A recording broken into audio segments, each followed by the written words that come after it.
So earlier we had Kelly and Aaliyah, so we had the duo. Now we have the trio.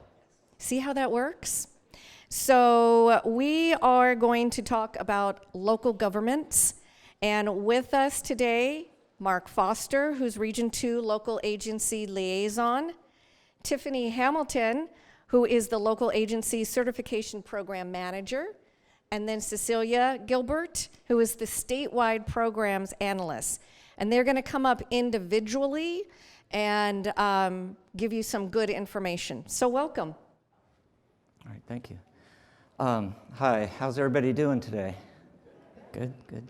Okay, so I thought about my audience on the way over, and primarily what it is for people that are new to ODOT, or maybe they've been at ODOT for a few years, but they're new to delivering local projects.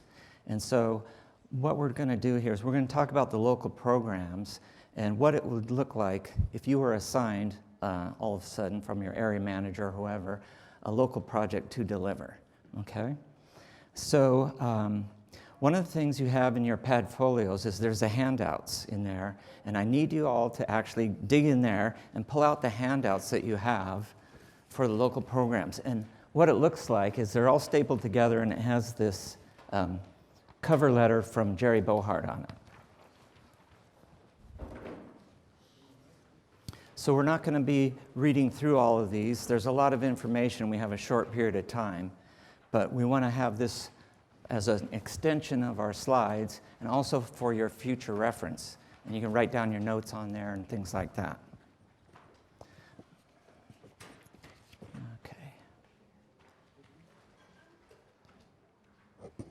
Okay, so what we're going to be covering here today is our local project delivery options. That's the part that I'll be doing. Then we're going to go into a little more detail on the local agency certification program for federal projects. Tiffany will be handling that part. And then the local grant and investment programs. So that's kind of the way we've broken it down. The other thing is we don't have a lot of time for question and answers at this, but we do want to hear your questions, as it's really important to help us to help you. So you have notes, little cards on your table, I understand. So if you could write down your questions on that, that would be really helpful. And consider it from the point of view as you've just been assigned a local project. Now what do I do? So write down whatever questions come into your head. If we have some time at the end, we'll address whatever we can. And then the rest of them, will be submitted, and we'll address them at a later time. It also helps us as trainers and program managers to know what you people are interested in knowing about. Okay.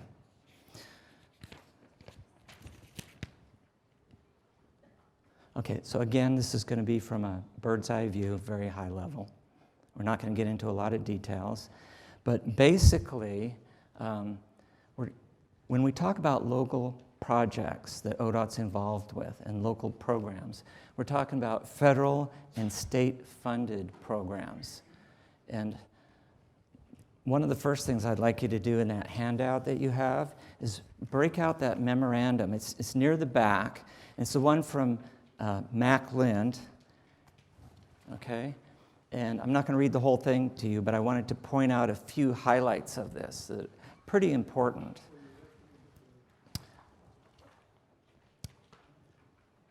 So Mac's memo basically clarifies how we deal with local federal projects on one hand. On the other hand, we have a memo at the beginning there from Jerry Bohart on how we handle grant or state-funded projects. Excuse me. So one of the questions back there I saw in the parking lot was, what's my role as a transportation project manager / LAL on an SFLP project? A state-funded local project is a state-funded one. It has a little bit less responsibilities. When we talk about our federal local projects, we have a lot more responsibilities. So that's one general way to look at those two things. If you look at that memo from MAC, which is talking about the federal projects, you'll notice that this is it serves to document how ODOT works with local public agencies when federal funds are involved, not necessarily state. But in the issue summary on the middle of the first page there, it says that ODOT has clarified its approach to delivering federally funded local projects by identifying 3 approved options.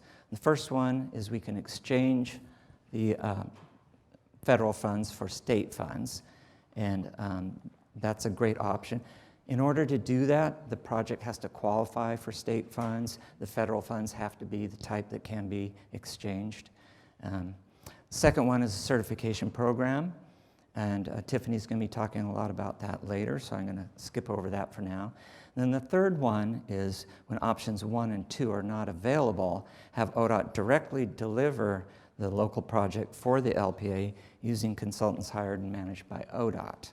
Okay, and so this came from an intermodal leadership team initiative. There's a lot of background on that. I'm going to skip over that for now. But this got put into effect through our AOC and LOC, which is the League of Oregon Cities and Association of Oregon Counties agreements. And so this has been formalized how we're going to deal with the federal projects. Now, we also have an agreement from FHWA, our stewardship agreement, that also gives us a lot of boundaries of how we're going to deal with the local federal projects. On page 3, under option C, it talks about ODOT's vision for LPA projects, and I just wanted to highlight that part on Mac's memo, page 3. Under C, it says, ODOT's vision for LPA project delivery is to increase local control and ownership of LPA projects to the maximum extent possible. Okay? That doesn't mean that we don't have responsibilities. Actually, we have quite a few.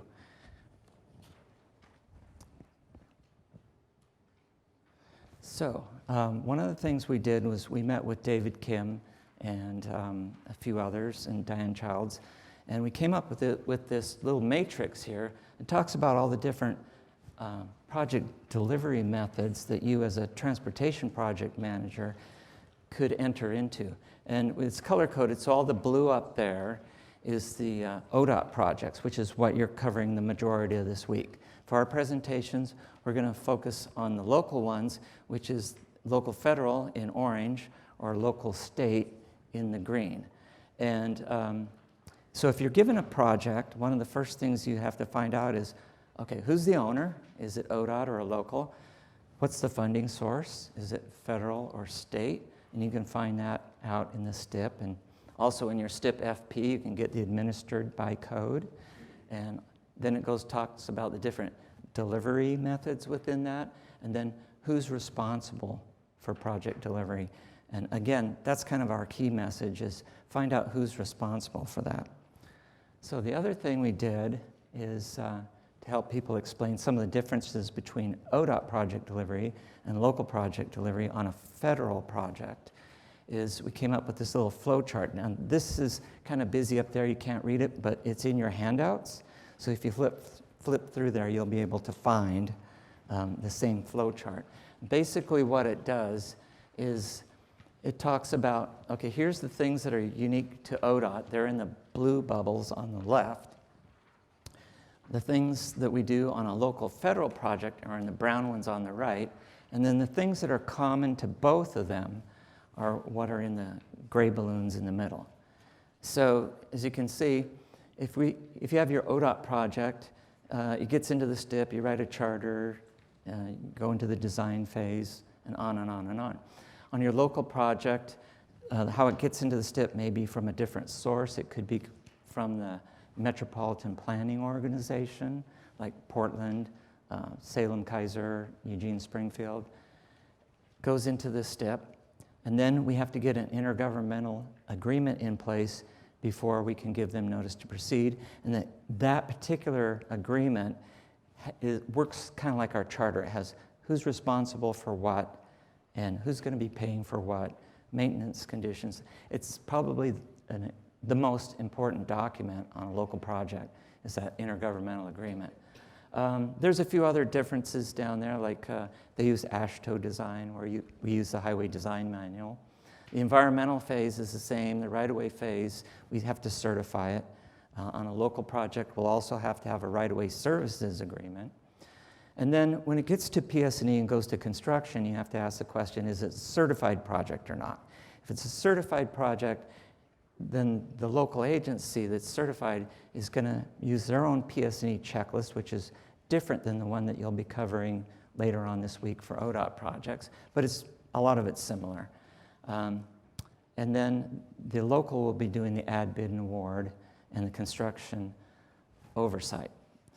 We'll still have a role throughout there as far as civil rights, environmental, right-of-way cert, and here's a question for you. So who approves the funding on each of these phases, whether it's ODOT or local? If it's a federal project, you got PE, right-of-way, construction, and people at the STIP table can't answer this because I know you already know, but which agency approves the funding for each phase? Federal Highway, yes, thank you, that's correct. So we're partnering both with ODOT, federal highways, and the local governments. And let me be brief here. So why does this matter? What's so important about local projects? Cities and counties own the majority of the roads and bridges in Oregon. And as far as the funding goes, the locals get about 30% of the federal funds in Oregon and about 50% of the state gas tax. And I think my time is up now, so I can turn over to Tiffany.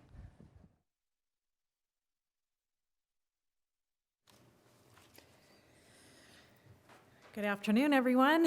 Everybody feeling jazzed, alive, and take a deep breath. Everybody stand up for a sec, say hello. It's all good. We're on day 3 of just about 8 hours of inside a room without windows. So my name's Tiffany Hamilton. I'm the local agency certification program manager, and it's great to be at boot camp with you because I'm learning a lot about the front end of project planning, development, how the pieces fit together, and wanted to also have an opportunity to talk with those of you who are new transportation project managers about how things might look a little different on certified agency projects. One of the slides you're not going to see in our presentation today is the racetrack slide, and that's because our racetrack's kind of out on its own. It's very similar to the ODOT racetrack, but certified agency projects have a bit of their own racetrack, and we're going to talk about where you're going to find that guidance. So how many people in the room have worked on a certified agency project? How many haven't? How many wonder what a certified agency is? I'm not surprised that there's a few folks out there. Hey, wait a minute.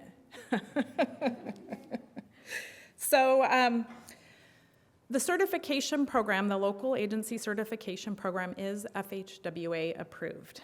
This is a federally authorized program that allows state DOTs to work with well-qualified and suitably equipped local public agencies to allow them to administer their own projects. So we've developed our program in consultation and with federal highways approvals. However, one thing to note, Mark already mentioned our stewardship and oversight agreement, and that stewardship and oversight agreement tells ODOT that even on local agency projects, we remain responsible. ODOT remains responsible to ensure the local agency's compliance with federal requirements.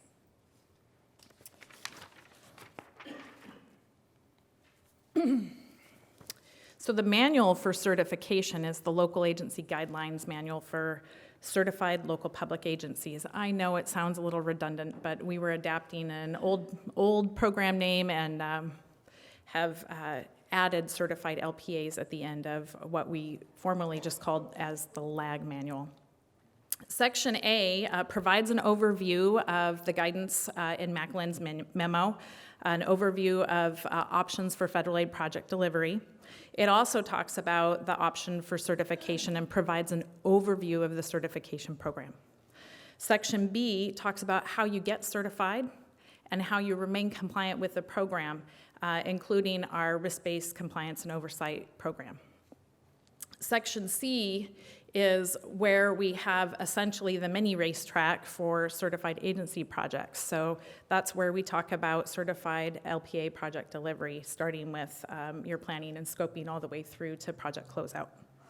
And then Section D is a resources directory. It includes the certified LPA approval authority matrix. That's also an item in your set of handouts. And also a project delivery checklist.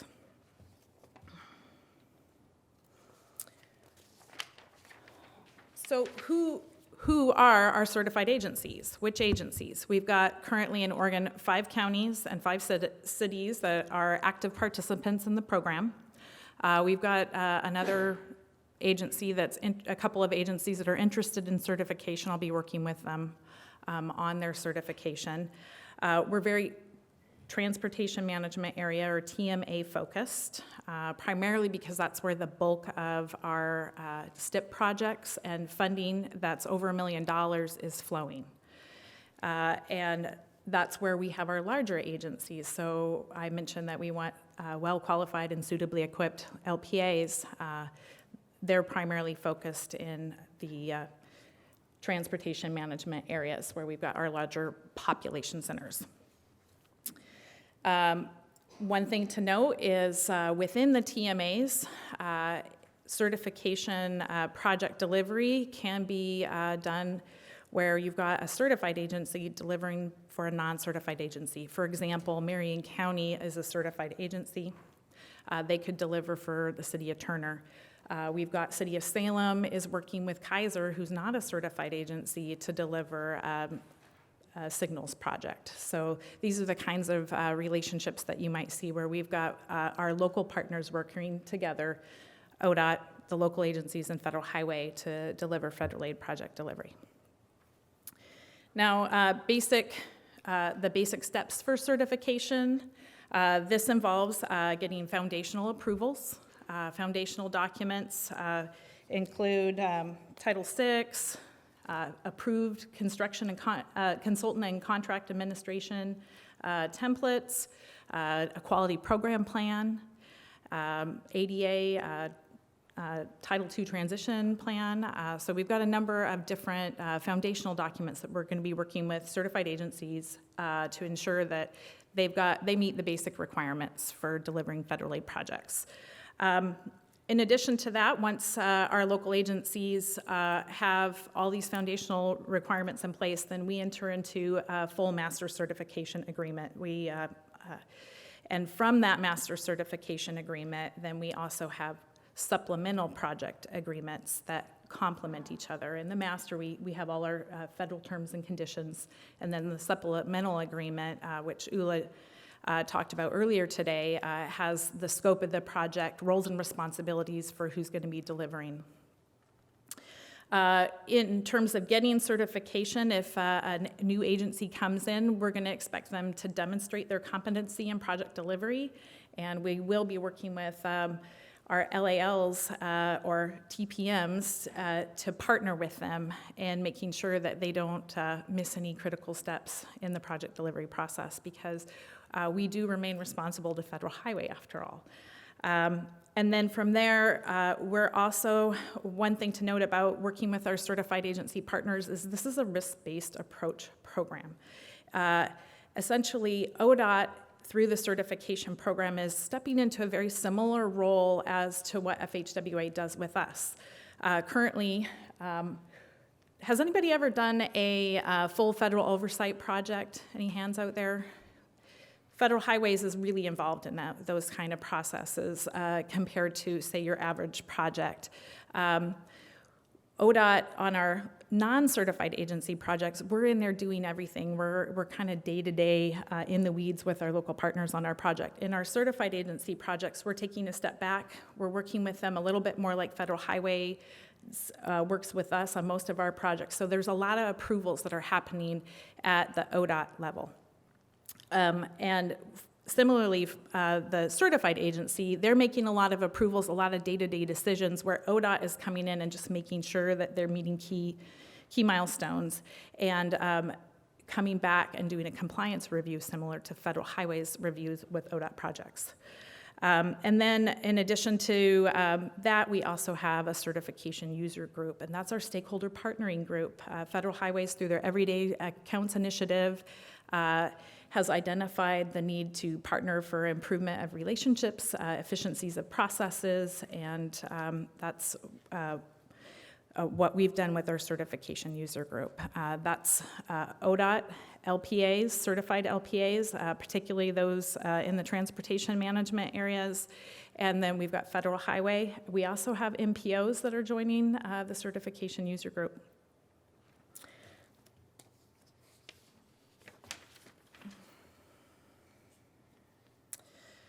So if you're new to the process, you might be asking, okay, you just told me that we're taking a risk-based approach. What's my role as a transportation project manager? Well, looking at our program, this is how we symbolically look at the certification program. And I mentioned that first off, we're looking at foundational documents. So at the bottom of the pyramid here, you'll see that this is the program level.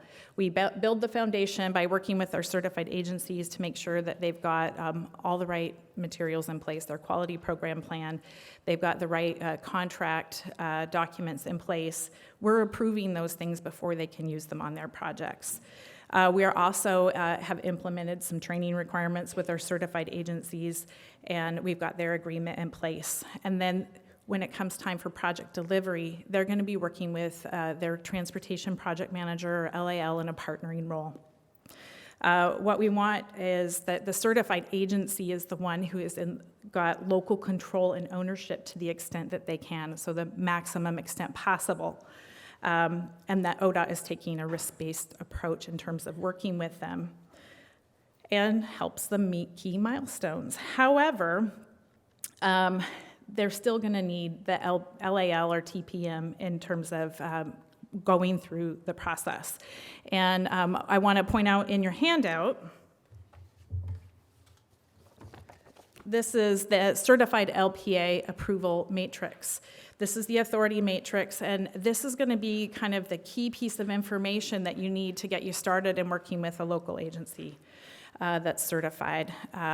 It starts out, and it's, if there was a racetrack, the racetrack elements along it are kind of along the sidelines of the column on the left. And this is your starting point in terms of working with them. The column on the right includes information, a citation to the different sections within the local agency guidelines manual, or to other resources that you'll be working with them. And then the final piece of working with our certified agencies is the compliance element. We work with them to do an annual self-audit, so they can tell us how they're performing and meeting federal compliance requirements.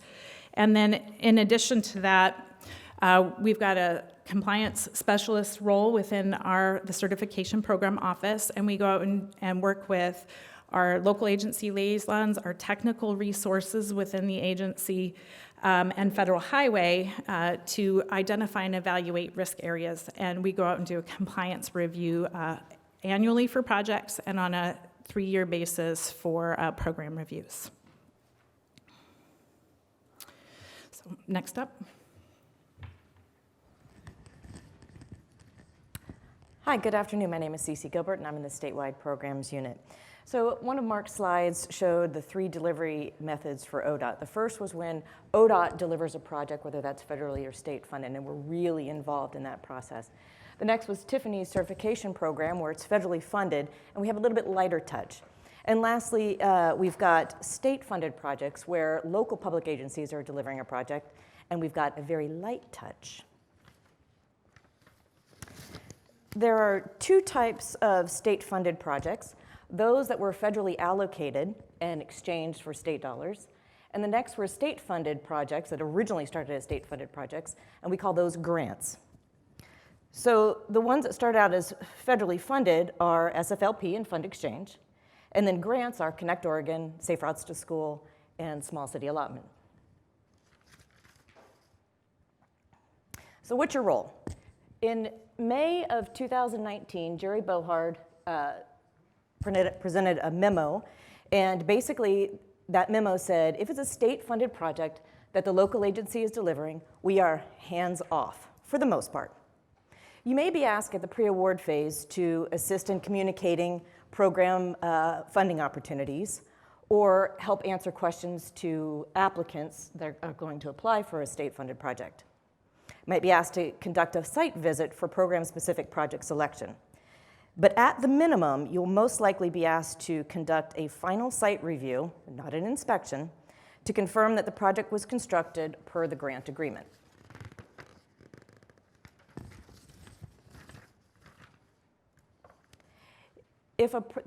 Again, very minimal oversight. However, if an SFLP project was originally federally obligated, then there are certain federal requirements that are going to remain throughout the state-funded agreement. Those are Buy America, right-of-way certification, and NEPA commitments.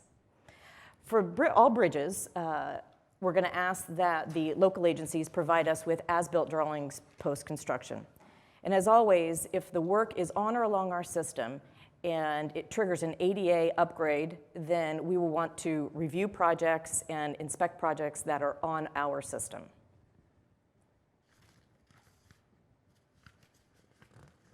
The following is a list of resources that the three of us talked about today, and they're in your handouts. You can find those electronically. And lastly, here are contacts that you can reach out to should you have any questions about any of the topics discussed today. With the exception of Katie Thiel, she's gone on a one-year rotation. So for Connect Oregon questions, you can feel free to contact me. Any questions?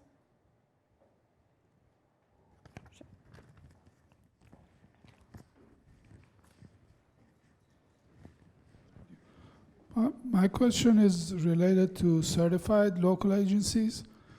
Is that based on discipline or the agency? For example, Multnomah County, you show as certified, but on bridge projects, we do most of their term. Yeah. So we do certify agencies by discipline, but in a different way than we used to. The agency now expects that a local agency that wants to participate in the certification program needs to be certified in all the functional areas in which they need to fully deliver the project. So for bridge design is an optional certification area. And if you wanted to take a look at Section A of the LAG, it provides an overview of the program, the discipline areas, a little bit more detail on this. But with bridge design, unless the agency has adequate staffing to do in-house bridge design work, they're not going to seek certification in bridge design. Instead, a certified agency could deliver a bridge project by hiring a bridge design consultant. And there's some additional approvals that our office and the bridge section, local bridge section, will look at and work through with the certified agency, because we want to make sure that they've got the right either internal staff or consultant staff to help them with advising around the bridge design project management. We have time for one more question.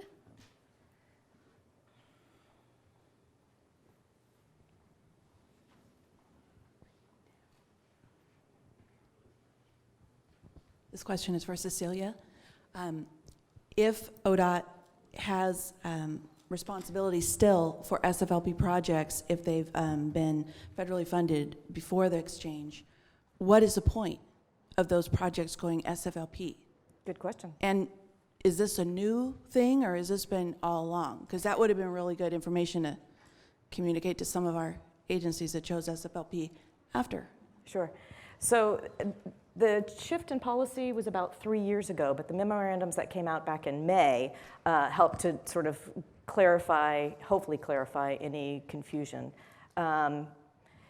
There are some legacy projects that continue to have some federal nexus to them, but we are really trying to get away from that And so they are strictly SFLP'd, and there is no federal nexus to those projects. But you're right. So one of the points for switching over, even if it started out federal, is you do get rid of a lot of the federal requirements and our oversight. There's just a few that go through, like the Buy America, and then depending on if they did environmental work using our NEPA process, and we got the permits through us, you may have some follow through on that, or some you don't. Sometimes it's just the Buy America.